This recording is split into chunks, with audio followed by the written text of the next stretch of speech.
You're listening to the Curio-city Collective podcast. I'm Arpita. And I'm Deepika.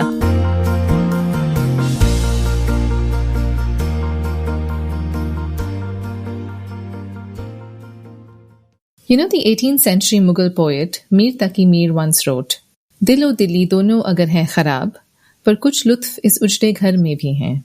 Which translates to, my heart and my Delhi may both be in ruins, yet there are still some delights in this ravaged home. Oh wow, we're starting the year with Mir.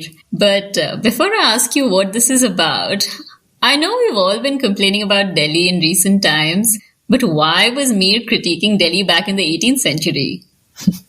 He was critiquing it, but he was also saying that he loved the city despite its many ills and whatever they might have been back then. And I just thought, how even at TCC, we spend a lot of time thinking about how our cities need to change for the better. We think about their present and the future and consider issues like consumerism and water and garbage management. But maybe we don't get enough time to talk about all those things that make us love and want to make our cities better.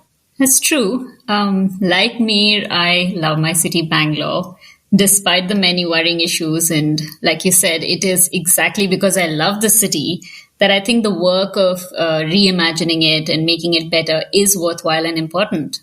Exactly. And so as 2023 unfolds, I thought we could begin with an exploration of the city that was, talk about and celebrate the city spaces that have shaped our identities and habits, likes and dislikes, some consciously and others less consciously, and look at how and why city histories are important to engage with and preserve. Okay, so I'm very intrigued. Tell me who you spoke to. Well, for our chat today, we traveled to the beautiful city of Hyderabad and meet two very interesting people, the first of whom was Yunus. So my name is Yunus Lasania. I am a journalist by profession. I've been a journalist for about 10 years now. And I have been a reporter for most of my life. So I started my career with the New Indian Express, and then I worked for the Hindu, and then I worked for Mint, which is the business organization of Hindustan Times. What Yunus isn't saying there is that he also moonlights as one of Hyderabad's oral historians, someone who's deeply interested in and documents historical information through various mediums, which actually led him to founding the Hyderabad History Project. And as it so happens, he's also the host of a Suno India podcast, Beyond Charminar, which explores the history of Hyderabad beyond the larger and more well-known landmarks of the city. That sounds like so much more than moonlighting. But you said you spoke to two people. Yes, and the second person I spoke to is someone who used to be Yunus' senior colleague at work and continues to partner and mentor his ventures, Serish Nanisetti. Hi, my name is Serish Nanisetti. I am a journalist. I work in the Hindu currently. I'm the city editor there. And I have been in the profession of journalism for the last 25 years. And I have written, earlier I used to work on the desk where I would give headlines and edit copies. Now I work as a reporter. I do city reporting. I mostly report on the happenings in the city and with a lot more focus on history and heritage. And not to forget, Serish is also the author of a book released in 2019 titled Golconda Bagnagar Hyderabad, Rise and Fall of a Global Metropolis in Medieval India, which traces the history of Hyderabad for the period of 160 years from 1518 to 1687. That's quite the duo. But I have so many questions, and I think the first one I want to ask really is, how did the two of them come to be so deeply interested in the history of Hyderabad? I mean, how does one go from journalism to history? Yeah, that's always interesting to find out, isn't it? But I thought with both of them, there was this very organic extension of their curiosity. I mean, they're both Hyderabadis and have been reporting and writing about the city for their work. For example, Yunus was hooked onto history somewhere in early 2016 when he was working at the Hindu with Serish. And as it happened, INTAC, the Indian National Trust for Art and Cultural Heritage, brought out its list of heritage awards. So INTAC released its list of names for that year's INTAC Awards in Hyderabad or Telangana or Andhra Pradesh. That's what the state was back. So I saw the list. It had the name of a church, which is about 5 minutes from my house. So I asked my boss, hey, can I go check out these places and write about these places? And he was like, yeah, sure, go. And when I went to the church, the Church of St. John's the Baptist. So when I went to St. John's Church, I realized that the church, I used to pass by it every day for my whole life while going to school. Never realized that's a very old church. I know that church, and the really odd bit is that it's the only church I know in Secunderabad because I haven't actually ever lived in the Twin Cities. But as it happens, my very close friend got married in that church. That's amazing. And there's something really powerful about a space like that being still so alive and functional and not just turned into a monument. It was a beautiful structure, if I remember this correctly. It's bright white as if freshly painted, small but full of character and light with its neat wooden pews and vaulted high ceiling. And this beautiful organ which played when she entered the church as a bride. It was quite magical. And I can imagine how it can capture someone's imagination. Once you see it, it's kind of hard to unsee it. Yeah, but it's the oldest church in these two cities, 209 years old to be exact. No, I didn't know that. And I don't think it would have occurred to me because it's just so well preserved.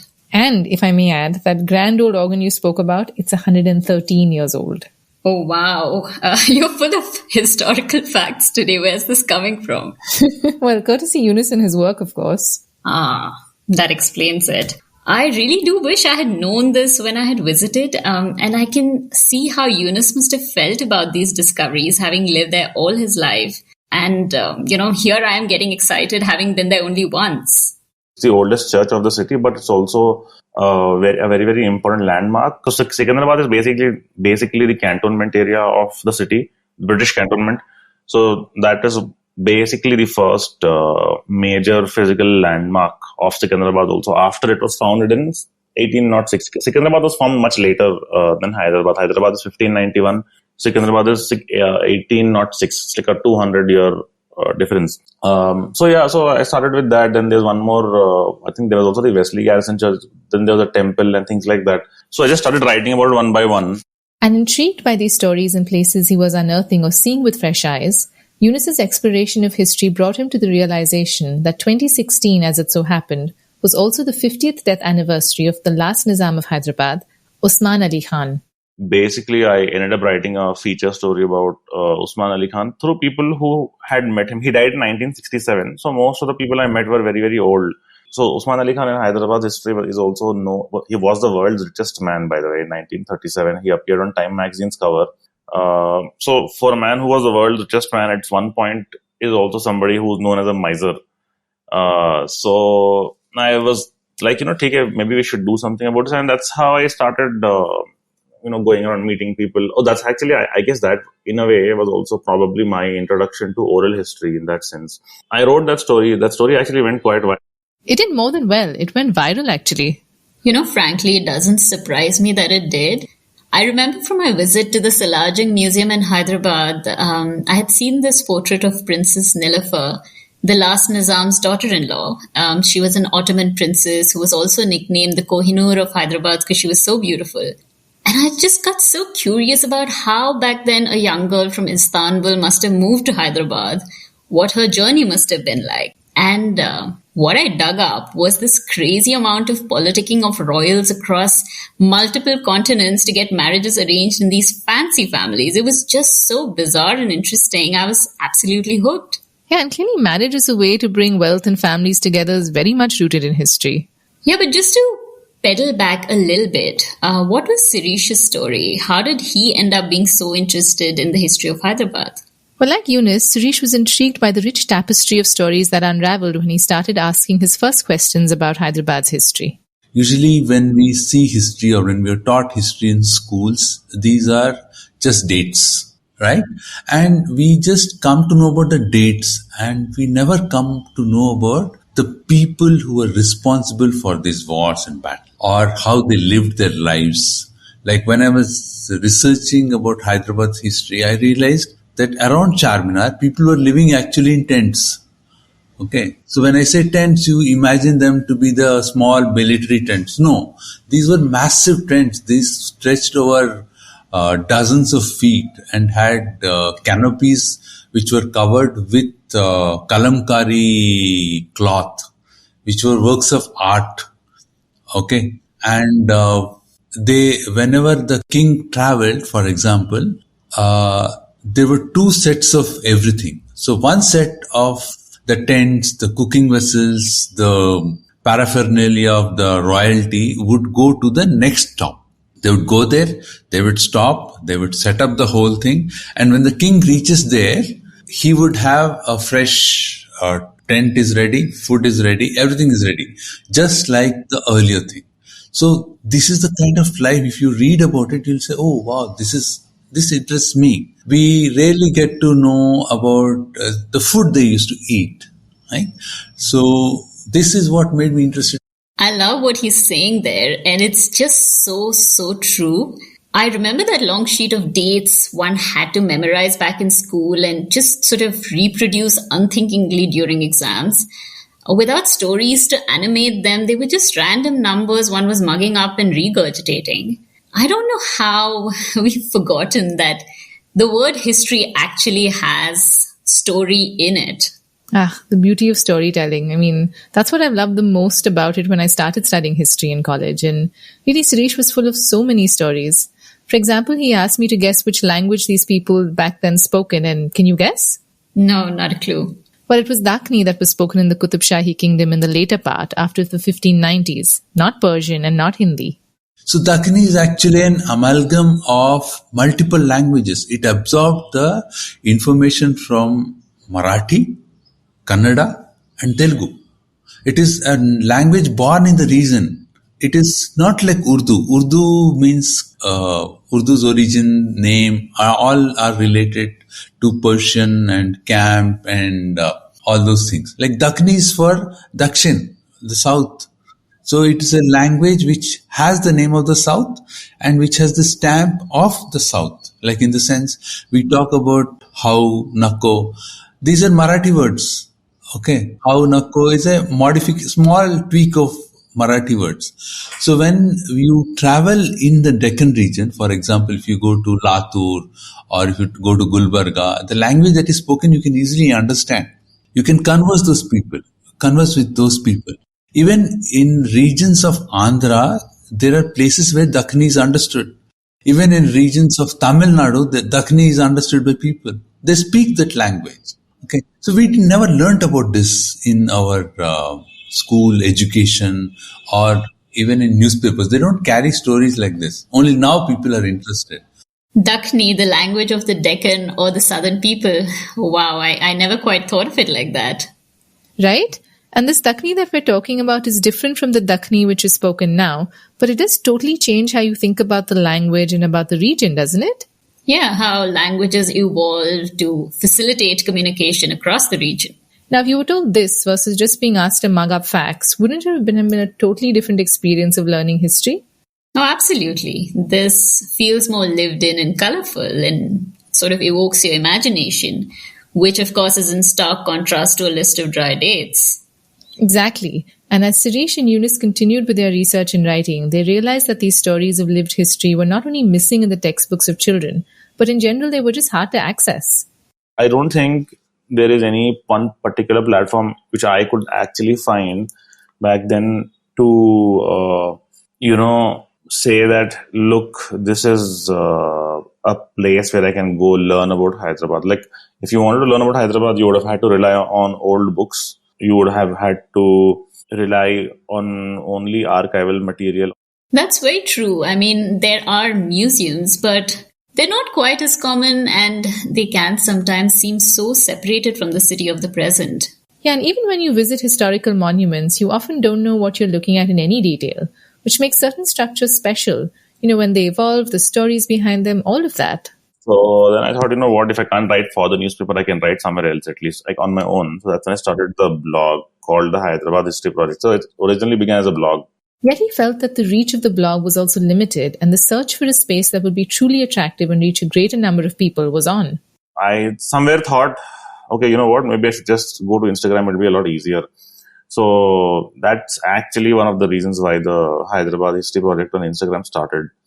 Because I thought people will find it a little bit more visually attractive to, see a nice photo and then read the blog. And then read the information.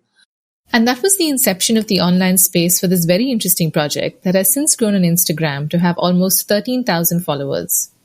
It's quite fascinating how individuals following their curiosity can carry so many others along. It's also very interesting to me how the online and the offline have intermingled in this model of new learning, which I think is now called hybrid learning in the education world, right? I mean, as the world changes, our educational models and methods also change. Actually, I haven't come to the most important real world element of this project, which makes your point all the more valid. And, it happened rather organically. Yunus was contacted by Sahapedia, an open online resource on the arts, cultures, and heritage of India, and asked to collaborate with them on doing actual walks within the city. I believe my first proper history walk was was a church walk in Secunderabad, for which I actually put in a lot of work. I actually went to 5-6 churches, sat and got so much of information, spoke to the presbyters in the churches, and I did as much work as I could. So that's where it started from. 2017 May, I continued to do walks for Sahapedia. That seems apt considering it was the churches that got him interested. So basically, the online spaces he has been creating are augmented by this chance for people to spend quality time experiencing and talking about these spaces in these actual spaces. Exactly. In fact, since 2017, he's grown on to creating and experimenting with different types of walks that he's been running on his own. And because the main home for the project is Instagram, he seems to attract a particular demography.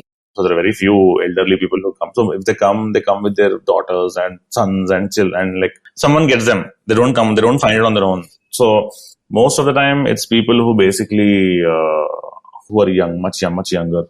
I think in the group of 18 to 30s or 40s, they're probably 18 to 40 or a little bit, but not no senior citizens majorly. Mostly working people or people who are very young or students. Right. So what does a typical walk with Yunus involve? Well, Yunus said a typical walk can last about 2 hours, in which he covers a well-researched path in a particular area or around historic monuments, and he shares the facts and stories about these spaces, and even carries an iPad to make it more visually stimulating, and through it all, there are pauses and stops to encourage conversations and questions. So, a lot of information gets shared in these walks, and a lot of questions are asked. So, I'll tell you one thing, one of the things about Hyderabad is many people believe it was called Bagnagar, and it was named after Bagmati. So during one of the walks, when we asked this question, is it true that do you believe in Bagmati? We don't know all these things. Only when you go for a walk like this, these questions get answered. People ask, how can so few people rule a place? What was the role of, say, for example, Hyderabad has Osmani University. So Osmani University the language of instruction was in Urdu. So why did university come about in a language like Urdu, and why wasn't it Telugu, or why wasn't it Dakhni? So these are the questions that get asked, and Yunus answers them with patience. As much as I understand Serish and Yunus's interest in history, I am curious, why do they think it's important for other people living in or visiting the city to know about its history in quite this way? I asked Serish this very exact question and really loved how he explained it. So, we need to know the history of a place because we want to live with the city. The city makes us, we make the city. It doesn't happen that you live in a city. In most modern cities, you'll have glass chrome buildings with concrete where you get out, get into a vehicle, go to the office, come back. But Hyderabad is not like that. Hyderabad has a living history. It is a continuum of history. You're part of the history. For example, your food is part of the history. Like, for example, we have something called Osmania biscuits. Why is it called Osmania biscuits? Either these biscuits were made for the patients who were being treated at the Osmani General Hospital. That is one version of the story. The another version of the story is Osmani biscuits were created in a bakery, and because Mir Osman Ali Khan was the 7th Nizam, liked them so much, they got the name of Osmania biscuits. I don't think we often think of history living with us in these very fun ways. I mean, Osmania biscuits from Karachi Bakery is always on any traveler's list when headed to Hyderabad. But you never really consider how it has these origin stories rooted in history. Yeah, and speaking of food, Serish had another example which is lesser known than the Osmania biscuits, but it showcases how cuisine, geography, and culture just come together in these really complex and unique ways. I'll tell you about a dish called Patthar ka Gosht. Patthar ka Gosht is a very typically Hyderabadi dish where the meat is roasted on a rock. So rocks, Hyderabad is known for its rocks. So there's a slab of rock which is heated with a wood fire, and on top of it there's a roasting meat. So the meat gets at a very different temperature than on a tawa, right? So if you go during Ramzan time, you will be able to see get this food at multiple places. You know, there's this very famous quote, how history is who we are and why we are the way we are. And you really make that connection as Serish and Yunus share these really fascinating stories. And this one is about the origins of the Sherwani, which is another favorite of mine. So the Nizam Osman Ali Khan was somebody who lived a good life. He was born in 1869 and he died in 1911. Okay, so 1869 is when Mahatma Gandhi was also born. Okay, so this man lived a very good life and he spared no expense. So if he wears a suit, if he wears a dress, he will not wear it again. So this person saw the Europeans wearing something called frock coat, which had buttons blowing down and all that. So this man instructed his tailor to shift the design in a particular way, which we now call Sherwani. And he wore the Sherwani when he met Archduke Ferdinand on a particular day in January just before the World War. And it was photographed. And we have the photograph of the evolution. We have a proof of evolution of Sherwani in Hyderabad because of this photograph. So, and now the Sherwani is such a common dress, like Nehru liked it, a lot of people wear it. It is almost the favorite diplomatic dress for a long time in India because it's very sophisticated and it speaks to, so elegant, and it speaks to our Indian sensibility. It's not a suit, but it suits our Indian sensibility. And this is like a tweak of what the Europeans wore with buttons and all those things. I think literally every third groom in present day India gets married in a Sherwani without knowing this. As did my partner when we got married, and I was in a Garara, and I'm wondering now what its origins might have been. And that's really the point of it, isn't it? I mean, we walk through and embody so much that is very far from being ahistorical. Our language, our daily outfits, the landscapes we're a part of. They've all got this long history behind them. And when we are born and brought up in a city, we sort of subconsciously imbibe and become part of those rooted cultures. And like Serish said, it's difficult to tear the city and its people apart. They're interlinked by this long history of creating and recreating each other. Yeah, and Yunus pointed out something additional that I found really resonated with me. When we all get first introduced to history, it's all like palaces and kings and queens, right? So you're a little bit, you're like, wow, oh my God, so much, such fancy people, like opulence and things like that, right? Started with the same thing for me also, but then I slowly realized that there's a lot to history than just that. When I realized I actually like working class history, or like I like things that are places that are still in use, like old Irani cafes and things like that. So for me, those things matter a lot more. My sister, who was recently in South Africa, was telling me about the museums she visited there that documented and spotlighted the lives of those who were driven out of their homes as slaves or faced apartheid. And we were discussing just how essential these are, the lived experiences of the masses, and to have around for the present and future generations. It's one of the most important tasks of history, isn't it? To remind us of the way things were, some good and some bad. So that gives us an insight into who we've been and who we might want to be or choose to be. And a lot of that learning comes from zooming out and looking at the common person's or the marginalized people's experience and not necessarily those of the upper classes at all. Yeah, and to add to that, I like what he's also saying there about lived history. History being something that is currently and constantly being woven, and all of us are a part of that fabric of time. I suppose as journalists who are reporting on the city on a daily basis, watching how the papers they write in will someday serve as historical archives of these times we're living in, this must be all the more powerfully felt. Yeah, and I think their explorations have led them to find these little hidden gems, these stories, and I think this historic lens to seeing these stories that are embedded very much in certain people and spaces that are a far cry from, kingly opulence, but just as beautiful, if not more. I also met a couple of very elderly people, and I realized that they were actually able to help me with a lot of things just by talking to me and, talking about things and places through their memories. Because for them, they've also seen places change, and I'm talking about a period of over 50, 60, 70, 80 years, right? So it's important to also talk to people who've seen places change, and I think it's also important to understand. See, oral history, I guess, like there's no way ever to put a pin and say this is 100% accurate. But I think we all love stories at the end of the day, and it serves also in some way as an archival thing where people narrate their own personal histories of what they faced or what they saw. For me, for example, there's like a very old radio repair store. It was run by two brothers who I've been meeting from 7, 8 years. One of the brother passed away just last year, and the other one is about 70, 71 years old, and he is now the only person in the entire city who can fix old radios, I think, from what I understand. Serish mentioned another really beautiful example of how when you enter certain city spaces with this lens, your experience transforms and the world expands. So you're not just engaging with the building, you're engaging with history, you're engaging with stories, you're engaging with the life that people led some years before.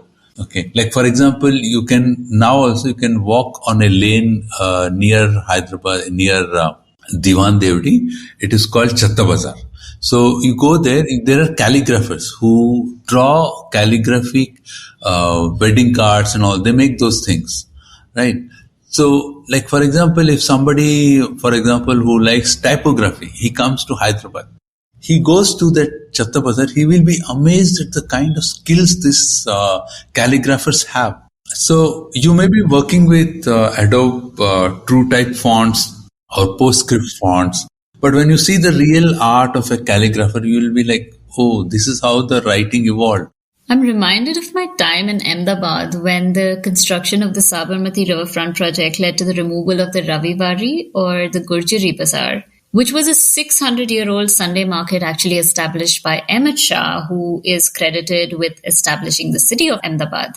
And I remember wandering through it before it was raised, and it was just as eclectic and interesting as the kind of spaces Yunus and Serish are speaking about here. I mean, I met a coin diver, an old clockmaker, and I was absolutely heartbroken when it was thoughtlessly replaced with these characterless concrete pathways, apparently inspired by Paris or London. Yeah, and it's a trend we see in our cities a lot, right? I mean, that we seem to look for design inspiration outside our country and often ignoring the very rich cultural heritage that already exists. And in so many ways, this has led to our cities starting to look the same.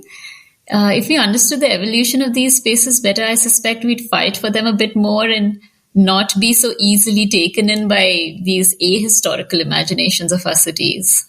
And not just ahistorical, but also a one-dimensional view. I mean, I live in Mumbai, a city where I've spent so many years of my life and feel like I know pretty well. But then I visit Kotachi Wadi, which is this quaint little gem of a heritage village with these old style homes and, a place that's made of totally different textures of time that's smack bang in the middle of this bustling, fast-paced South Mumbai gullies. And, I was just totally blown away by how this could happen. Calvino, who's one of my favorite writers, wrote this beautiful poetic book called Invisible Cities. And this conversation is reminding me of this quote from it, where he says, "For those who pass it without entering, the city is one thing. It is another for those who are trapped by it and never leave. There is the city where you arrive for the first time, and there is another city which you leave never to return. Each deserves a different name." And it just rings really true, doesn't it? I mean, Hyderabad or Delhi or Mumbai or any of these other cities, they aren't really just one city. They morph and change by the lens that we apply to them. Hyderabad is a multicultural place. So I'll just give an example. So there is a festival, say suppose there is an Eid, and all the Muslim restaurants are closed. I can walk into a restaurant run by Hindus and I can eat food there. And suppose there is some festival of Hindus, say Dasra or Diwali, and Hindu restaurants are closed.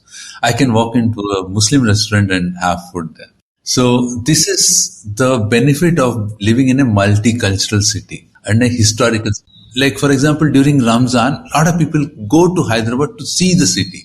They want to understand how the city lives. They want to savor the smells, the fragrances, the flavors of the city. And it is a very different thing. Like, culturally, it is very different. You get food which is not expensive and which is very tasty, which you'll not get at other points of time. I think every city in India I've lived in has these elements, these spaces and culture that make them so uniquely memorable and full of character. I remember during summers in Ahmedabad, when it was impossible to get out during the day because of the extreme heat, the markets would come to life in the night and street food, decorated telas full of it would magically appear. And they would go late into the cool nights with these festive twinkling lights all over the place. I love the visual that evokes, and it's actually reminding me of Old Delhi and its streets. But Suresh also pointed out other reasons for doing this work of acknowledging and knowing our city roots. There's a lot of propaganda and misinformation about Hyderabad's history, like the story about Bagmati or the various tales about the Nizam's miserliness. And these are all apocryphal tales told by people who are disgruntled or unhappy or have an agenda. And these are the people who have never been to the city. They've never traveled to the city. They have never walked the lanes in the city. It's very crazy to think that this kind of a misinformation is created and spread and is actually viral. Right? So that's why when Yunus started doing these heritage walks, he kept the price very low, like 100 rupees or 200 rupees, and opened up a world of information for young people. So a lot of people would see his posts on Instagram and they'll get interested, they'll come for the walks, and they'll all go back saying, oh wow, we have learned something new. And there's a lot of mobile population in Hyderabad IT workers and all those things. They would come meet people here, they would go back interested. They would share that information in their circles and all. So the information is changing very rapidly. So that was one of the positive things about Hyderabad History Project, which Yunus is doing. That's lovely that he's made it so accessible and quite literally is using the power of experiential education to address so many issues. Yeah, and especially in recent times when we've seen random factless propaganda go viral and create divisiveness or very black and white readings of history when the truth is always really far more layered and complex. An example that Serish gave was of the recent oversimplified memes of Aurangzeb. Aurangzeb was responsible for the destruction of Hyderabad. At one point, he renamed the city Darul Jihad, that's land of war. And a large portion of Hyderabad near the Charminar and Char Kaman, where were the palace complexes, they were all razed to the ground by Aurangzeb's army, searching for treasure. Okay, he was not doing it out of spite. His soldiers were searching for treasure, buried treasure. He even dug up a mosque to find the treasure, which they didn't get the treasure. So once you learn all these things, you realize, oh, these people were after the money, not after destroying another civilization or culture or anything like that. I read a BBC article where another historian says the same thing, that his legacy is much more complex and not so easily classified into one motive or the other. And once you really dig into the historical archives, the truth is often much more layered and grey. And so the idea behind the walks is also to begin to see nuance. Exactly. I mean, it's one thing to see a passing meme, but a whole other experience to sit with a historic time and place with someone who presents you with the facts.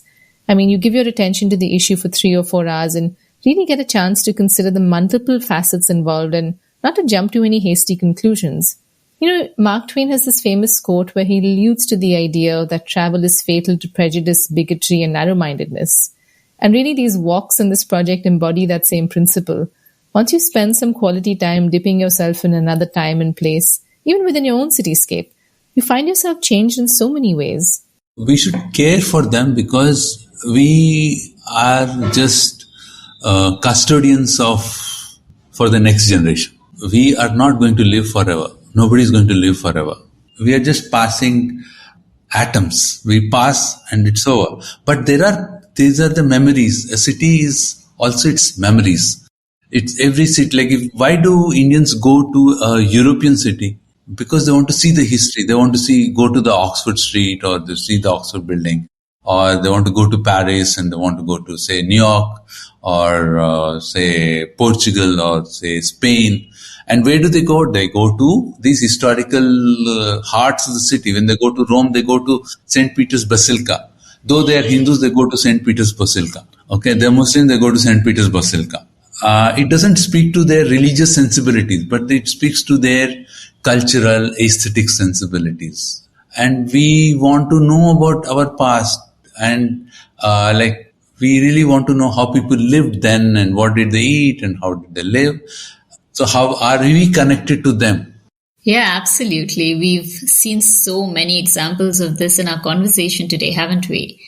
I love what he says there about cities being embodied memories. Absolutely. And my parents lived in Hyderabad before I was born, and listening to both Yunus and Serish speak so warmly of the city makes me want to go there and just see and experience all that they've spoken to. Also, I was thinking how so many of us take our cities for granted, especially the ones we've grown up in and live in. We keep thinking we have enough time and someday we'll get around to exploring it, and instead go on big holidays to other places and spend more time thinking about those places than the actual homes we live in. Yeah, that's very true. And, maybe I need to begin with Mumbai before I do Hyderabad. Here's to gifting one holiday to our cities. Just time well spent discovering and loving our homes for all that they've been and continue to be. To join a walk, follow the Hyderabad History Project on Instagram for the latest updates on history walks and to get better acquainted with the people and stories that have shaped the city and its culture. In our next episode, we'll go on a different kind of walk with one of the founders of Go Hallu Hallu in Mumbai, who talks about why we need to slow down in our fast-paced cities and what emerges and becomes possible when that happens. We hope you listen in. Don't forget to subscribe to our podcast for more episodes. You can follow us on Spotify, Apple Podcasts, Google Podcasts, or a podcast app of your convenience. We're also on YouTube, so look up the channel, The Curio-city Collective, or follow us through our social media pages. And most importantly, if you like what you're hearing, please do share these episodes with your family, friends, and community members. Leave us your thoughts, comments, and feedback. We love hearing from you. TCC is a not-for-profit initiative that is funded by you, the listeners. If you'd like to support the work that we do at TCC, there are different ways that are listed on the support and contribute page of our website, www.thecurio-citycollective.org. You can also write to us at team@thecurio-citycollective.org or message us on 6300711451 if you feel called to make a contribution to sponsor an episode or a podcast series. This could help us with our research, writing, admin, and editing costs to build further resources that speak to our collective well-being. We hope you'll join us on this journey of co-creating the space to nurture and build cities that are healthy and happy. This podcast was created by Srinidhi Raghavan, Deepika Khatri, and Arpita Joshi. The sound editing was by Vijay Chawla.